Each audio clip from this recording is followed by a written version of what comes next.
అదేవిధంగా నేను medical and health minister గారికి ఒక సూచన చేస్తున్నా. ఈరోజు మనం ఆరోగ్యశ్రీలో కానీ సీఎం రిలీఫ్ ఫండ్లో ప్రైవేట్ వాళ్ళకే ఎక్కువ నిధులు ఇస్తున్నాం. మీరు గవర్నమెంట్లో డాక్టర్లను అదనపు సమయాన్ని పని చేయమని ఉండి సర్జరీలు చేసే డాక్టర్లకు ఇన్సెంటివ్స్ ఇద్దాం.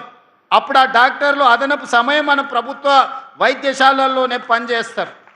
వాళ్ళ డ్యూటీ సమయం తర్వాత వాళ్ళ నైపుణ్యాన్ని, వాళ్ళ నేర్పరితనాన్ని ప్రభుత్వ ఆసుపత్రుల్లో చేరే పేషెంట్ల కోసం ఉపయోగిస్తే వాళ్ళు సర్జరీలు వాళ్ళకున్న స్పెషాలిటీని పేదలకు వైద్య సేవలు అందిస్తే మనం ఇన్సెంటివ్స్ ఇద్దాం.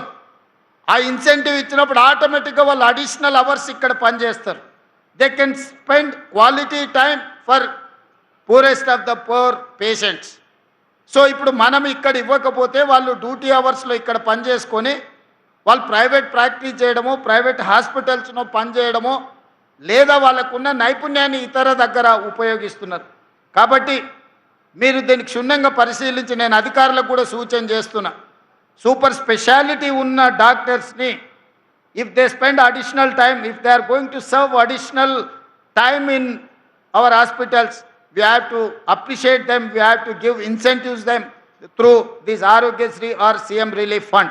So ఈ విధంగా ఈ శాఖను ప్రక్షాళన చేసుకొని ప్రజలకు విశ్వాసం కల్పించి ప్రజలకు ఒక నమ్మకాన్ని అందించి మాకు కష్టం వస్తే తెలంగాణ రాష్ట్ర ప్రభుత్వం ఉన్నది, మమ్మల్ని చూసుకోవడానికి తెలంగాణ ముఖ్యమంత్రి రేవంత్ అన్న ఉన్నాడనే భరోసా మీరు కల్పించాలి. పేదలకు నమ్మకం విశ్వాసం కల్పిస్తే మన జన్మ సార్థకమైనట్టే. విద్యార్థులకు నర్సరీ టు 12th వరకు విద్యను అందించి 12th తర్వాత సాంకేతిక నైపుణ్యాన్ని అందిస్తే మనం ఏ వెల్ఫేర్ స్కీమ్ వాళ్ళకి ఇవ్వాల్సిన పని లేదు. వాళ్ళే సొంతంగా బతుకుతారు. ఈ దేశంలోనే కాదు ఇతర దేశాలలో కూడా సేవలు అందిస్తారు. లక్షల రూపాయలు సంపాదించి వాళ్ళ కుటుంబాన్ని ఆదుకునే ప్రయత్నం చేస్తారు. ఎవరు కూడా ఇష్టంతో సంక్షేమ పథకాలను తీసుకోరు ప్రభుత్వం నుంచి ఉచితంగా. కష్టం వచ్చినప్పుడు మాత్రమే సంక్షేమ పథకాలను ఉచితంగా తీసుకోవాలని ఆలోచన చేస్తారు. చాలామంది ఆత్మగౌరవంతో బ్రతకాలనుకుంటారు, కష్టపడి బతకాలనుకుంటారు, విద్య నేర్చుకొని సాంకేతిక నైపుణ్యాన్ని నేర్చుకొని సమాజంలో గౌరవం పొందాలనుకుంటారు. ఆ అవకాశాలు ప్రభుత్వం కల్పించలేనప్పుడే, ప్రభుత్వం అందించలేనప్పుడే సంక్షేమ పథకాల కోసం ఎదురు చూస్తారు.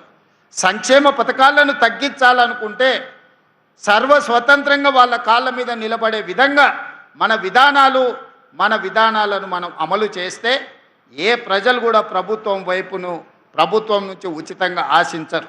అందుకే ఈరోజు మనం ఈ విషయాలకు సంబంధించి nursery to 12th class breakfast, lunch, education, school kit ఇవన్నీ ఇవ్వడంతో పాటు నాణ్యమైన విద్యను అందించాలి. 12th తర్వాత సాంకేతిక నైపుణ్యాన్ని మనం అందించాలి. దాని మీద పూర్తి స్థాయిలో మా సహచర మంత్రులు సమయాన్ని కేటాయించి ప్రజలందరికీ వివరించి ప్రభుత్వము పేద ప్రజల కోసమే పనిచేస్తుందనే నమ్మకాన్ని కలిగిద్దామని మీ అందరికీ విజ్ఞప్తి చేస్తూ